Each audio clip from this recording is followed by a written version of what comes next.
إيه هو الاستثمار؟ وبجد يعني والّا بيضحكوا على الناس؟ وهنتغني يعني ويلعب معانا الزهر؟ وهنعرف كل ده النهارده معاكم مصطفى من قناة بلاك سان.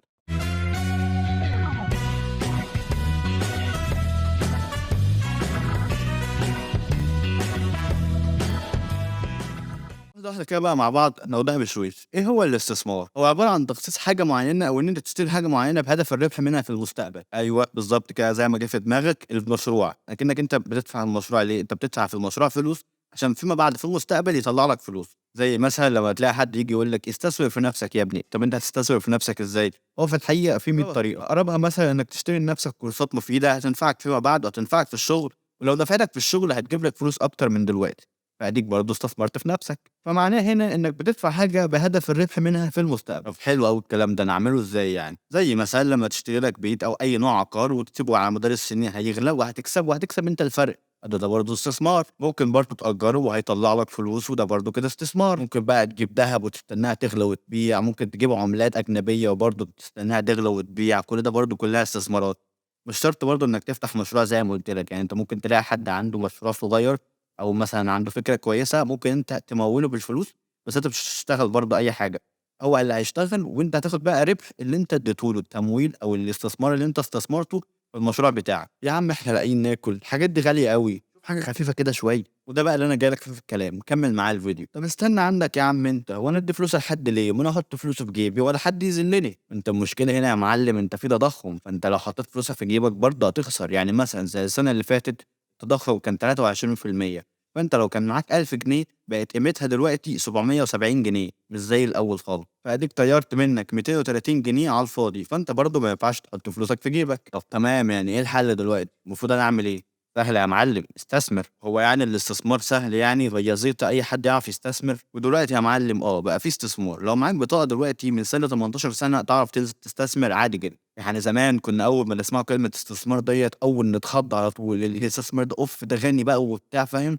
وشركات وحوارات. الحوار دلوقتي بقى سهل جدًا، هتقول لي إزاي؟ هاقول لك عن طريق تطبيق ساندر، هتلاقي الرابط بتاعه تحت في الوصف، ابقى انزل حمّله واستنى معايا الحلقة الجاية على طول هاكلمك عنه أكتر من كده ونستثمره كلنا مع بعض. بس أنا عارف دلوقتي إن أنت لسه مش مقتنع، فأنا هاكلمك اشمعنى بقى استثمار وليه نستثمر في أسهم الشركات أصلًا؟ عشان هنا هيبقى عندنا فايدتين، فايدة على الدولة والمجتمع كله وفايدة عليك أنت بالذات، ناخده كده واحدة واحدة ونعرفه إزاي بندّي فايدة على الدولة. أول حاجة بتيجي هنا إن إحنا بنزوّد رأس المال بتاع الشركة، اللي أنت مثلًا لمّا بتدّي شركة فلوس كده رأس المال بتاعها بيكبر. أنا هافهمك القصة هنا ماشية إزاي، يعني أنت مثلًا لو شركة فاتحة فرعين ب1000 جنيه تمام، جيت جمّعت أنا وأنت وفلان وجمّعنا كلنا وجمّعنا 500 جنيه تانية، كده رأس المال بتاع الشركة بقى كام؟ بقى 1500 جنيه، ال500 جنيه الزيادة ديّة ممكن تدّي له فرصة اللي هو يفتح فرع تالت، ودي بتدّي له أرباح زيادة، ودي طبعًا بتيجي عليك أنت بفايدة، تمام أوي بقى الكلام دوّة. إيه اللي بيحصل بعد كده؟ إيه اللي هيحصل بقى بعد ما زوّدنا الفرع التالت دوّة؟ إنتاج الشركة هيزيد، ومن هنا الخدمات للناس اللي بتستخدم الخدمة ديّة برضه هتزيد طالما الإنتاج زاد. طب مين بقى اللي زوّد الإنتاج دوّة؟ أكيد موظفين زيادة، فكده قللنا عدد البطالة. عشان كده دلوقتي بقى في ناس كتيرة أوي بتنصح بحتّة الاستثمار ديّة، وقال لك إن الاستثمار دلوقتي واجب على كل مواطن لازم يعمله، وإنه لو في حد ما بيستثمرش لازم يفكّر في الحوار دوّة ويبدأ يخصص فلوس للاستثمار كل شهر. لو جينا بصّينا مثلًا لدولة عاملة نوش الأيام ديّة وأكيد أنتم عارفينها وهي دولة السعودية، هنيجي نبُص كده عندها كام مستثمر؟ هنلاقي في 5.000.000 مستثمر. هنا ما فيش غير 170,000 مستثمر بس في البورصة المصرية، يعني أنت هنا لسه عندك فرصة بحيث إن أنت لو استثمرت بدري، لو الاستثمارات فيما بعد عِليت لإن العدد ده على فكرة بيزيد كل أسبوع، فأنت لو استثمرت بدري والاستثمارات بعد كده عِليت، أنت هييجي لك أرباح كويسة أوي الصراحة، فأنت كل ما بدأت بدري كل ما فرصتك بقت أحسن بكتير. طبعًا أول حاجة بديهية طبعًا هتيجي في دماغك واللي هي يعني يا عم هي فلوسي مكفياني أنا عشان أدّيها لشركات تانية تشغّلها، ما أنا بقى هافهّمك الحتّة ديّة، لإن زي ما قُلت لك الشركات لمّا أنت بتستثمر فيها هي بتطلّع من فلوسك دي أرباح، فأنت بيبقى ليك جزء منها.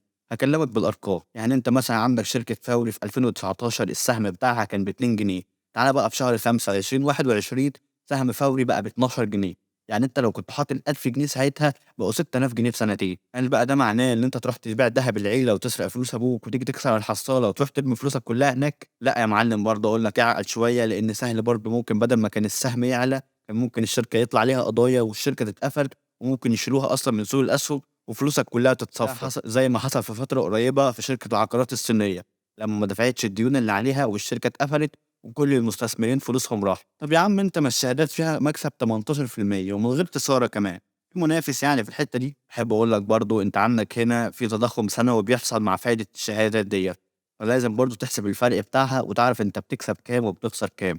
إزاي بقى؟ أنت عندك مثلًا الشهادات كانت نسبة أرباحها 18%، فأنت عندك السنة اللي فاتت نسبة التضخم كانت 23%، فأنت هتلاقي نفسك خسرت 5% بس.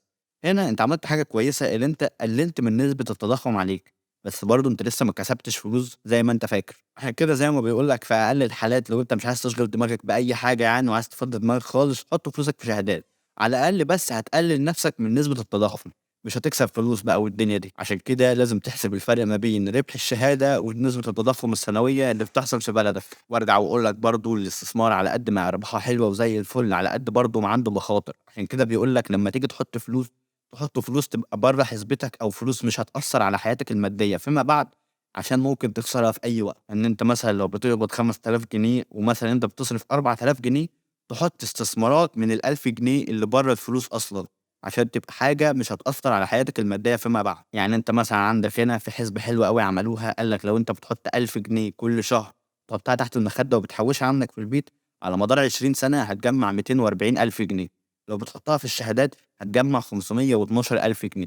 لو حطيتها في الذهب واشتريت بيها دهب يعمل كده لحد 20 سنة برضه، يعني كل ده لحد 20 سنة، كان زمانك جمعت 2 مليون جنيه. لو كنت حطيتها في أسهم الشركات كان زمانك معاك 3 مليون جنيه. انت شايف الفرق عامل ازاي؟ فالصراحة يعني التجربة تستاهل. حلو يا عم بقى الكلام ده، انا اقتنعت. هل بقى اروح استلف بقى عشان انا ما عنديش فلوس اساسا وديوني مخلصه كل فلوس؟ استنى يا عم، في ايه؟ ما انت تخلص ديونك الاول. ديونك دي برضه تعتبر استثمار، على الاقل هتحرر نفسك من القرف اللي انت فيه ده. انا قايل لك من اول الفيديو لازم تبقى فلوس مش هتستعملها او مش هتأثر على حياتك المادية فيما بعد، هتبقى فلوس انت بتخاطر بيها. جابت فلوس خير وبركة وزي الفل، ربنا كرمك. ما جابتش فلوس خلاص قدر الله ما شاء فعل وانت تمام. بص اقول لك حاجة برضه هنا، انت طالما بتستثمر بعقل والدنيا كويسة معاك اكيد ربنا هيكرمك، مش الغباء بقى بتاع التداول اللي انا شرحته لك في الفيديوهين اللي فاتوا. ولو ما شفتهمش يبقى ارجع شوفهم من الاي اللي هنا او الاي اللي هنا. طب يا عم خنقتني، ابدا ازاي؟ اي حاجه كده اعمل ايه ولا اسوي ايه في الدنيا اللي انت قلت لي عليها دي؟ هتسوحني كده وتسيبني وتمشي؟ بص بقى دي تكمل معاه بقى الفيديو اللي جاي. حمل بس برنامج ساندر من صندوق الوصف، يبقى اجهز برضه عشان الفيديو اللي جاي نطبق مع بعض على طول ونعرف البرنامج ده بنشغله ازاي. الفيديو الجاي برضه هشرح لك تطبيق ساندر وهشرح لك ازاي تستعمله، وبرضه هشرح لك حبه قواعد كده كويسه هتنفعك في بدايتك كالاستثمار. ممكن برضه نظبطوا الدنيا سوا والدنيا تمشي معانا ونشوف هيحصل ايه، وادينا بنجرب مع بعض. وبس كده، يا رب نكون فدناكم. ما تنساش تدعمنا باللايك والشير والاشتراك والجمال بتوعك لو اول مره تشوفنا، وفعل زرار الجرس عشان تشوف كله جديد. وتابعنا برضه على بقيه صفحاتنا كلها تحت هتلاقيها في صندوق الوصف، فيس وانستا وتويتر بقى والدنيا دي كلها موجوده عليها. واستنى بقى معايا الفيديو الجاي عشان هيبقى فيديو جامد جدا. ومع السلامه.